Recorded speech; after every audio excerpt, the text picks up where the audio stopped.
All right. Let's go. I'm right behind you. I'm sorry. Thank you. The wall. I explore not much, but it's nice. Trust me. Mm-hmm. Over here.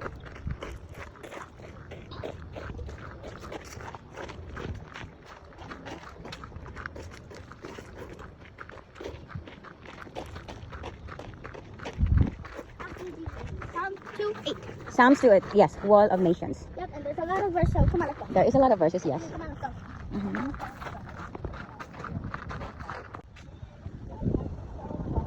Do you know this is Peter and Jesus was the divine servant, remember? Oh, see Simon Peter. Okay, Dala, can you look at me so I can take a picture? Right there, right there, right there. Okay, 1, 2, 3. Me too? Okay. Right, no, hold this so that you can take a picture. Mommy, Dala. Right there. we need to go. I'm taking video so that I have a picture. But you're just making it longer here. That's why Dad wanted to speak quick. 3, 2, 1. 3, 2. Oh, and mine. Okay. Simon Peter, Jesus, hold on, Jesus Christ, servant, and this is Jesus. But there's no water in there. Where's the water? I know. It didn't have water?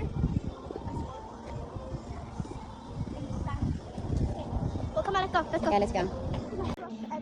Yes, I really want to put prayers. Let's stop now, Mom. Yes, I know.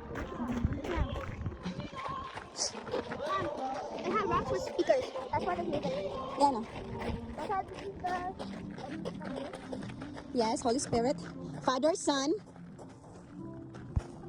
and then Father, Son, Holy Spirit, the Lord God, God Almighty, God with us, Jesus the Messiah, Spirit of truth, Spirit of wisdom, God who sees me, the Lord of peace, the Word, Lamb of God, power, the Helper, the Lord will provide, God of recompense, the way, the truth, and the life, Healer, Spirit of revelation, Spirit of adoption. Okay.